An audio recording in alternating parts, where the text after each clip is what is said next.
안녕하세요. 너랑나랑 이성훈입니다. 안녕하세요. 이건우입니다. 선생님, 저는 한 2주째 계속 머리를 맴도는 게 우리 손주의 이화여대 졸업식. 네, 그 이야기가 계속 머리와 가슴에 남아있어요.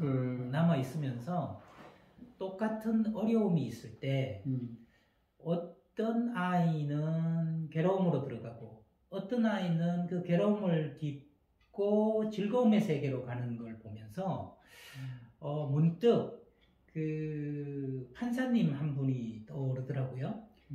판사님 한 분이 청소년들한테 정말 천종호 판사님이라고, 천종호, 그 청소년들에게 정말 인간적으로 판결을 내리는 그런 판사님이 계셨는데, 그분이 부산의 달동네에 살았다고 그래요. 그러다가 부산대 가가지고 사법고시대에서 이제 판사가 됐는데, 가장 친한 친구는 조직폭력배의 간부가 돼가지고 지금은 무기수로 있다는 거죠. 그 친구가 너는 이렇게 판사가 되고 잘 살아줘서 고맙다고 이야기를 하고 만나는데 하더라는 거예요. 똑같이 달동네에 살았지만 한 사람은 조직폭력배의 길로, 한 사람은 바르게 잡는 판사의 길로 이렇게 간 것처럼, 환경이 그 사람을 좌우하는 것도 같지만 그 사람이 그 환경을, 이런 말이 있더라고요. 물을 퍼내느냐 물에 빠지느냐. 어떤 사람은 물에 빠져버리고 어떤 사람은 물을 퍼내는 일을 하는데, 우리 손녀 말씀을 들을 때도, 이야기를 들을 때도 물을 퍼낸 사람이구나 그런 생각이 들면서 선생님께 한번 꼭 여쭤보고 싶고 있죠. 어떤 차이가 있길래 어떤 사람은 물을 퍼내고 어떤 사람은 물에 빠지느냐, 어떤 사람은 조폭이 되고 판사가 되고 어떤 사람은 엄마가 아픈 것에 대해서 우울증으로 가고 어떤 사람은 혼자서 씩씩하게 졸업식장으로 가는 손녀 같은 사람이 되느냐, 그 차이를 결정짓는 게, 중요한 게 무엇이 있다고 생각하시는지 한번 여쭤보고 싶습니다. 그러니까 그 차이는 말로 하기가 참 힘드는데, 네. 왜 그러냐면 그거는 그 개인의 선택이기 때문에. 그렇죠. 네. 자기 습관의 선택인데, 자기가 무슨 마음으로 이걸 선택했는지 내가 들어보지 않으면 알 수가 없단 말이에요. 그렇겠죠. 그래서 일반화해서 말하기는 어려운데, 네. 그걸 그래도 일반화해서 하자면 이성훈 선생이 잘 쏘는 스트레스로. 네. 그게 굉장히 중요해요. 그렇죠. 선생님이 잘 말씀하시는 할 수 없지 뭐 그럼에도 불구하고. 그 스트레스라는 거는 우리가 뭘 이제 고통을 받는 이것만 자꾸 스트레스로 생각하는데, 모든 자극은 스트레스예요. 그렇죠. 모든 자극은. 근데 이제 그 자극을 내가 수용하는 리듬이 있으니까, 리듬을 벗어나면 병적인 증상이 생기는 거예요. 리듬이 안 벗어나는 잔잔한 파도로 이게 올라갔다 내려갔다 하면 그거는 정상적으로 스트레스로 만든 거예요. 스트레스. 그게 판가름하는 게 아닐까. 네. 선생님, 흐름이라고 말씀하시니까 제 머릿속에 떠오르는 이미지는, 강물이 이렇게 흘러갈 때 거기에 배를 띄우면 흐름 따라 이렇게 가는 거 아니겠습니까? 근데 널빤지를 가지고 강물을 막으려고 그러면 중과부적으로 넘어지지 않겠어요? 강물을 원망하게 되고. 결국 그런 선택의 차이, 마음 습관의 차이인데, 강물에 들어가기 전에 먼저 작은 개울물이 흐를 때 그때 종이배를 띄우느냐 아니면 널빤지를 가지고 이렇게 막느냐, 그 작은 것에서부터 큰 강물이 나올 때로 계속 그 마음 습관이 이어지는 게 아닐까. 그렇게 생각하면 어느 날 갑자기 그런 선택을 하는 게 아니라, 쌓여진 자기의 성격이. 참 그럴 때는 자기가 타고난 것도 있을 테고 주변 가족들로부터 받은 영향도 있을 테고, 그렇게 볼 수가 있겠네요. 진짜 흐름이라는 말씀을 해주시니까 또 스트레스를 스트렝스로, 그러니까 이제 자기가 갖고 있는 선천적인 기질하고 후천적으로 훈련된 성격하고 이게 합쳐져서 흐름의 어느 쪽을 선택하는가. 이건 사람마다 다 다르네. 성질 플러스 성격은 선택이 된다.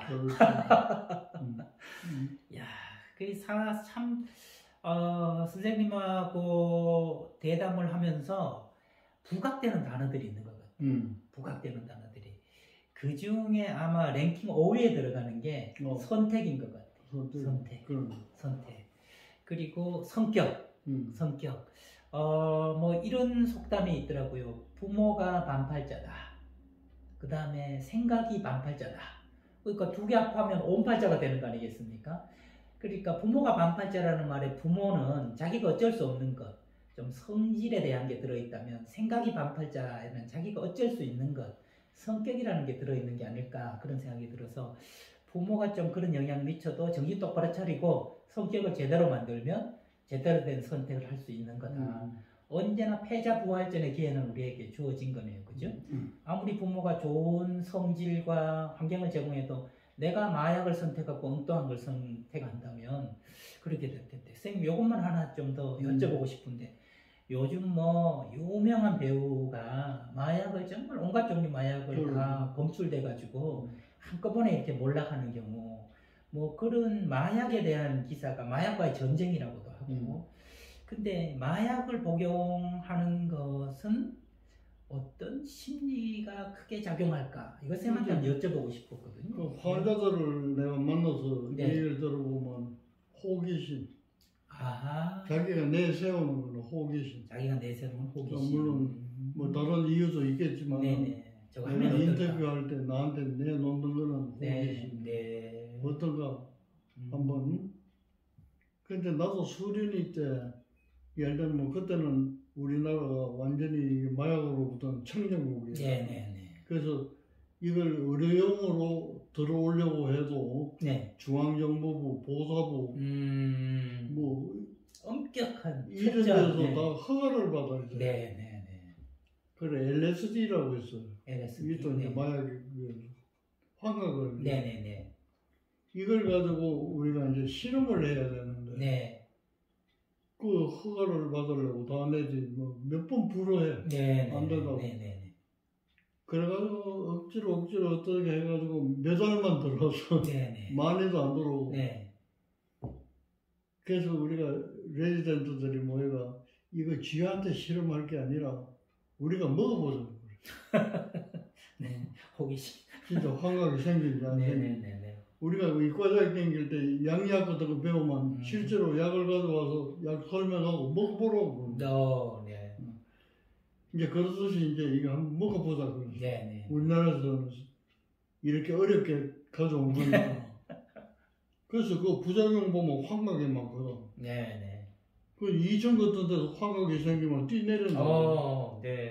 그래서 모두 이제 1층으로 내려와서 또 못 뛰쳐나가도록 문도 닫고 놓고 그런 예방 조치를 해놓고 먹어본 경험이 있어요. 그러셨어? 그런데 그건 이제 우리가 양을 줄여서 먹었기 때문에 막 그런 환각 증세까지는 안 갔지만 우선은 호기심. 두 번째는 그 이제 환각이라고 하면은 순간적인 쾌락을 우리한테 주는 거예요. 순간적인 쾌락을. 그 마약 중에는 다 쾌락이 있어. 그렇겠죠. 그러니까 그 순간의 쾌락이지만은 그걸 잊지 못해가지고 반복적으로 경험을 하려고 하다 보니까 그게 중독이 되고. 더 또 강한 것을 원하게 되고. 그렇게 초기에 우리가 그 뭐라고 신출내기 의사 이과대학 졸업하고 군대 갔다 와서 금방 개업하는 사람들 있잖아요. 경험이 없잖아요. 그렇지. 이 마약 환자들이 그런 의사들을 잘 알고 찾아와요. 찾아와서 이 사람한테는 꼭 몰핀을 놓지 않으면 안 되도록 호소를 합니다. 들어보면 이거는 누가 들어봐도 그거 아니면 안 되는. 그래가지고 그거 한 방 놔줘. 그럼 또 딴 집에 가가지고. 아이고야. 그렇게 속아 넘어가는 초년병 의사들 있잖아. 나도 몇 번 넘어갔어. 근데 이제 그건 이제 경험을 자꾸 쌓다 보면 이거는 날 속이러 왔구나. 이런 걸 알 수가 있지. 근데 요새 나오는 거 보면 서로 속이는 사람들이 많아요. 네. 의사도 그게 동조해서 속이는 사람도 있고, 맞는 사람은 더 속이고. 네. 뭐 의사도 많아지고 사람도 많아지다 보니까 별의별 조합이 다 생길 수 있는 거겠네요. 근데 이제 적어도 이 마약은 청정국이 돼야 돼. 네. 마약과의 전쟁이라는 말을 여러 사람들이 표명을 했지만, 네. 지금 점점 많아지거든. 네. 이거 지금 잡지 않으면 안 돼요. 지금 꼭 필요한 단계인 거군요. 꼭 마약과의 전쟁에서 이기는 선택을 해야만 좀 더 청정한 나라로서 정신이 건강한 나라로서 거듭날 수 있겠다. 내가 지금 손자가 네덜란드에 가 있어요. 맞아요. 네덜란드. 네. 네덜란드는 그 마리파나 이런 거는 그냥 허용하는데 우리나라는 그건 안 되지만 네네. 그건 마약이 아니라고 생각해요. 네. 이제 그렇게 허용 범위가 크고 그다음에 마약을 하는 사람들이 그게 허용하니까 많이 가요. 네네네. 그래서 손자가 떠날 때 내가 딴 소리는 못하고 네. 만약 마약에 네가 관심이 있어가지고 네. 한 번이라도 입에 대면 학업을 포기하고 나오라고 그랬어요. 네. 그렇게 음하게 얘기했어요. 네네네네. 그만큼 유혹이 큰 거예요. 네. 한번 맞아본 사람은 다시는 잊지 못하는 학업을 포기하고 나오라고. 초강수의 말씀. 초강수의 말씀. 근데 그걸 이제 말을 잘 들을지 안 들을지는 모르겠는데. 네. 저는 걱정을 하지 않습니다. 왜냐하면 선생님 손자니까. 저는 그렇게 마음을 가져보고요. 오늘 뭐 이야기를 하다 보니까 마약 여기까지 나가게 됐는데 우리가 어떤 현상을 보더라도 그 핵심, 알맹이 그것을 탁 잡는 것이 참 중요하다는 생각이 들고 희미한 왜 마약 복용을 했을까 이렇게 의문과 의구심만 가지다가 호기심과 쾌락 그리고 쾌락도 엄청난 쾌락 그 말씀을 들으니까 이해가 되는 것 같고요. 우리가 땀 흘리지 않고 얻는 쾌락 같은 것은 이게 건강하지 않을 가능성이 굉장히 크다. 힘들더라도 그 힘듦 속에서 땀방울 속에서 느끼는 즐거움, 선생님 한 번씩 즐거움, 쾌락을 얘기할 때 얕은 즐거움과 깊은 즐거움이 있다 그러는데 깊은 즐거움은 거의 예외 없이 내가 땀 흘리고 노력해서 얻을 때 깊은 즐거움이 있는 게 아닐까. 그러니까 우리가 이번에 뭐 현대자동차가 네네. 시험 친다고 그러니까 뭐 천문학적인 숫자가 지원을 하잖아요. 네.